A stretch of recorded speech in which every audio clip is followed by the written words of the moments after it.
I'm Hannah Rubenstall. I am the crafter here at Fanciful Spaces, and you are watching a video for Cardstock.com. Today I am showcasing their white basis cardstock. This cardstock is 80 pound. It's nice and thick. It has a little bit of tooth to it. And the really great thing about this cardstock is no matter how hard I press on my little scoreboard here, I'm not piercing through my paper. If you're heavy-handed like I am, this is the paper for you. I super like it.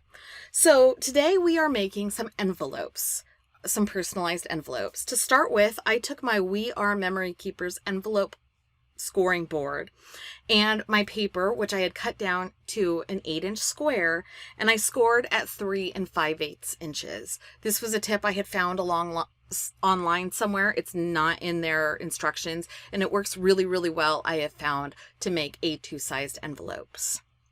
Once I have scored my paper, I am using a Memory Misty, really great because it allows you to get all of the paper in there and not have some hang over like my original Misty.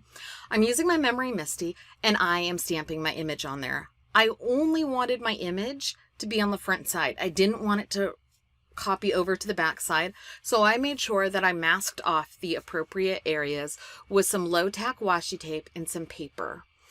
Then I wanted to have one of the sentiments in the stamp set that I was using curve around my image. A really easy way to get your stamp set to curve around an image is to overlay some some clear acetate and press the stamp down. Clear acetate will allow you to see the image that you're working around, and the acetate will hold that stamp in the position that you want it long enough until you capture that stamp with the lid of your stamping positioner.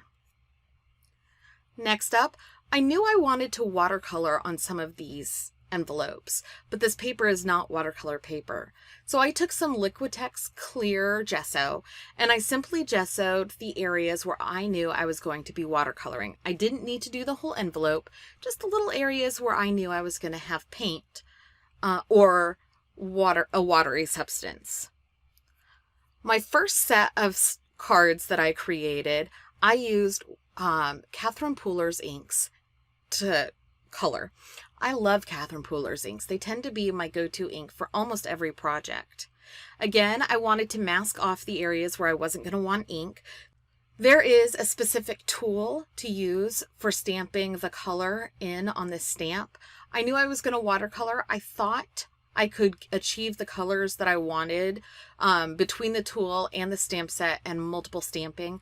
Ultimately, I wasn't successful, and what I ended up doing was I just smushed some paint onto my surface and I mixed it up like that as if it was just watercolor paint right there.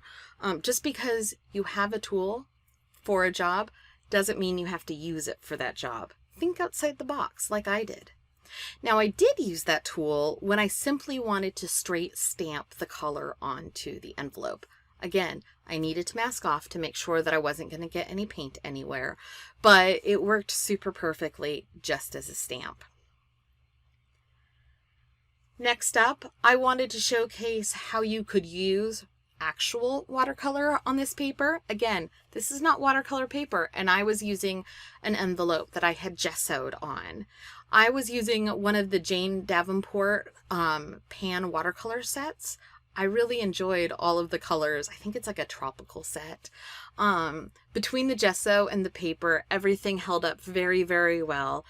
There was no pilling of my paper and no bleeding of water anywhere where I didn't want it to go. And the result was a really soft, gentle, very pretty envelope.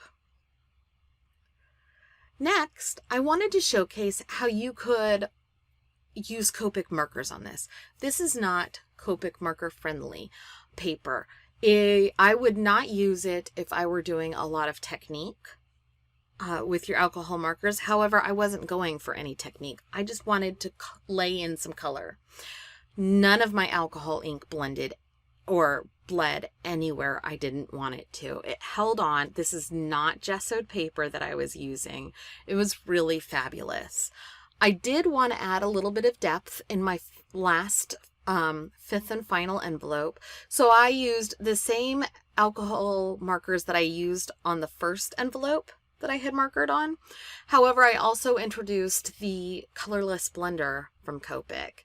I did have a little bit of trouble moving the ink. It didn't want to go anywhere, but in the end, I got the results that I wanted. The really great thing about this project is you could absolutely just zen out. You could watercolor to your heart's content and just mass produce tons and tons of envelopes if you wanted, or you could make it quick and dirty by just using the stamp and the Catherine Pooler inks or the ink of your choice, or just doing a flat Copic marker blend. The paper is really versatile. It's really heavy duty. So when you mail it, it's probably going to hold up just fine. My final step with my envelopes was I took some Nuvo Deluxe adhesive. That is my favorite wet adhesive. And I glued the flaps down on the back. If I'm just hand presenting this card, that's probably all I would do. However, if I'm going to mail it, I would probably decorate the back end with some washi tape. I may or may not glue that down. Just this way, you have extra security that the card that you spent possibly hours working on holds up through the mail system. And this 80-pound paper from Cardstock.com is the most perfect covering for that special card that you've made. All right, my name is Hannah Rubenstall. Again, I am the crafter at Fanciful Spaces, and you are watching a video for Cardstock.com. I hope I've inspired you, and I hope you never stop creating. Thank you so much, and have a great day.